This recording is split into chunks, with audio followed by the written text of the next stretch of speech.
Hey, welcome to an episode of Chad's Beer Reviews. This is an interesting beer.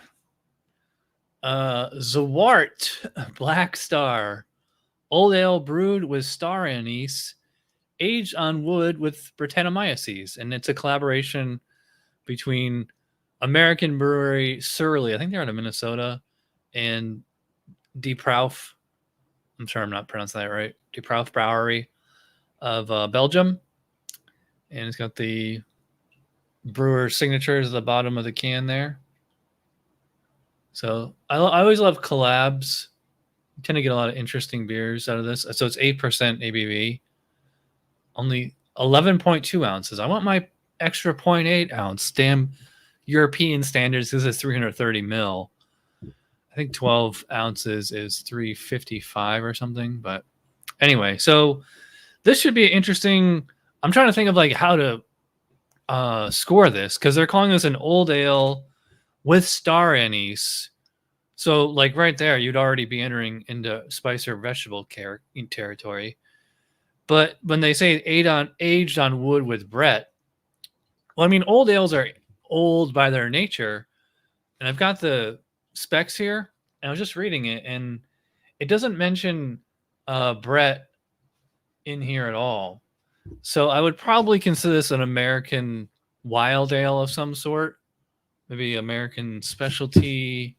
Actually, I'll bring it up since I got it right here. I forget what number it is. It's not 24, is it? 24? No, it's Belgian. 26. No, that's monastic. 28, American wild ale? Yeah, all right. 28, American wild ale. So it's probably would be considered wild specialty beer. It's basically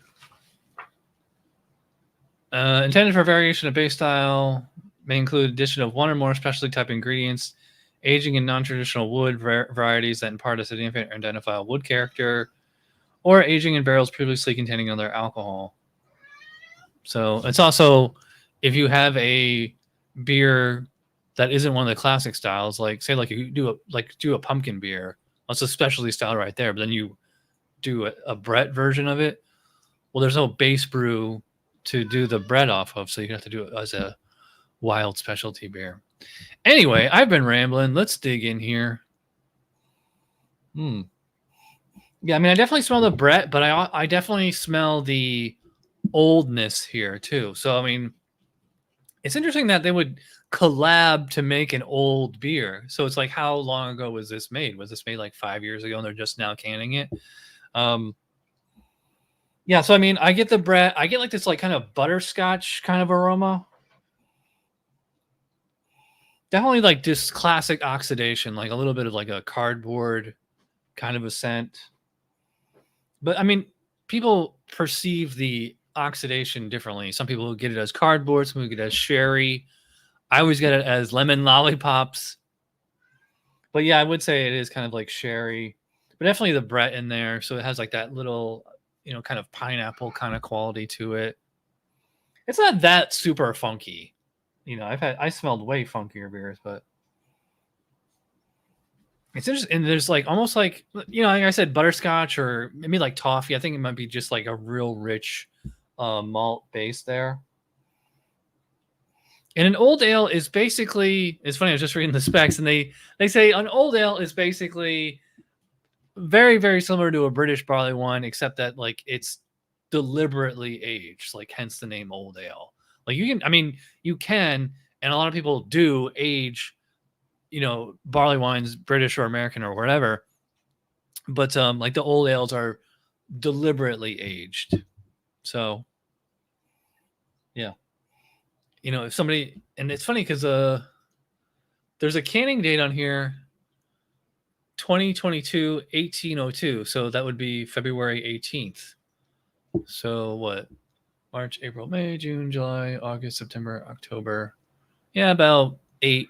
It's on the can itself is only like 8.5 months old. So, by the way, appearance. I noticed that old ales, they all have this this particular shade of like, it's like this ugly brown. Like you would think like based on how cloudy and hazy that body is, like this would be like some shelf turd, you know.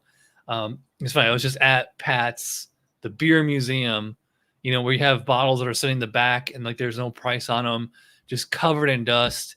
And I saw some bottles today that were bottled in 2013, 2016. In fact, I picked up a bottle of Lolita that was bottled in 2015, which I think we're going to do next week for Tuesday Night Beer School. Anyway, I am rambling. Let's dive in here. Cheers.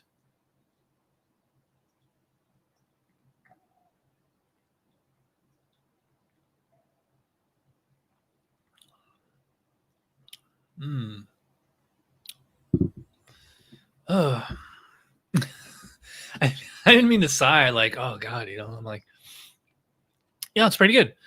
Kind of a lot going on there. It's an interesting dynamic because, you know, I said it smelled quite sweet, like butterscotch or toffee or something like that. It does taste quite sweet, quite malty, very English barley wine kind of territory. I love those J.W. Lee's. Actually, I haven't seen them since I moved to Florida, but if you can get a British barley wine, get one. They're delicious. So this is quite similar to that, but it's not the same thing exactly. I'm not entirely sure what star anise tastes like. I know it's just kind of a general spice thrown in, but it's interesting that they would like that. It's the only spice mentioned here, old ale with star anise.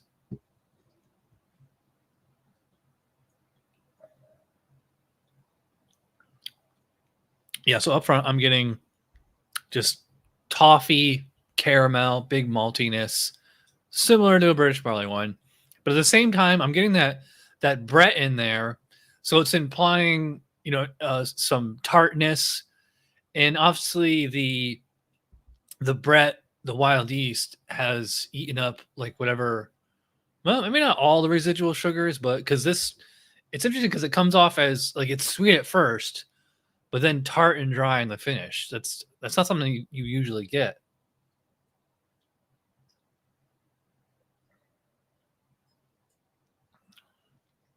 There is definitely a fruity component in there, a little bit like kind of like cherry, almost like a raspberry or strawberry too.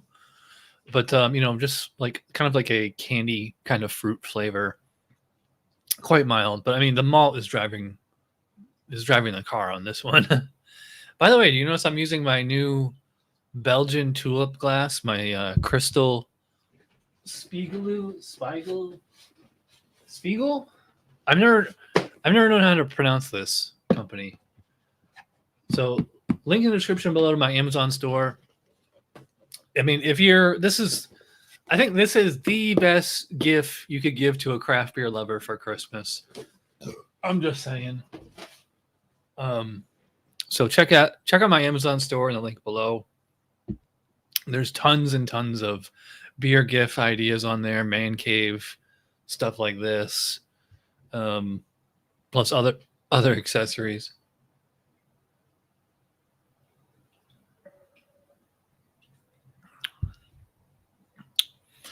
I'm really trying to concentrate on picking up that star anise. It's hard to pick out other than just, I think there's just kind of like this background note of like a spice, but it doesn't really stand out. If they didn't mention it on the can, I never would have picked up on it. I mean, the hops are pretty buried on there too. With old ale, it's not about the hops or whatever flavor added. It's all about just the, you know, usually the huge malt base on it and whatever wood and age quality to it.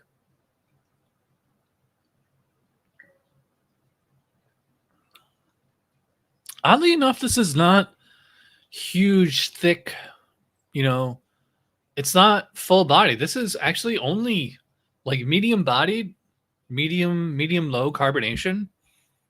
It's 8% ABV. I do not get any alcohol at all though, which is nice.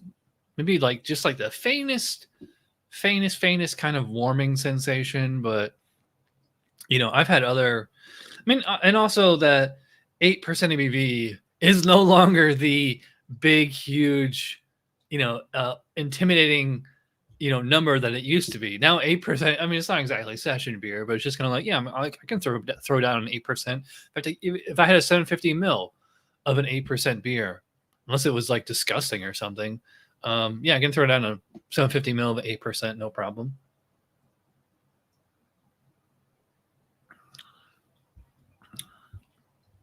I noticed like I'm kind of the not picking up on the Brett as much as I first was. I mean, when I first poured it, first smelled it, just big Brett, and like now, all the flavors have kind of blended together. I'm still getting some nice lacing on the glass, and that particular type of lacing, that's what they call Belgian lacing. How it's like kind of sudsy. You can still see all the individual bubbles. The American IPA lacing is like, just like cream, like Starbucks coffee froth, something like that. Even the head that remains at the top of the liquid, like that's classic Belgian.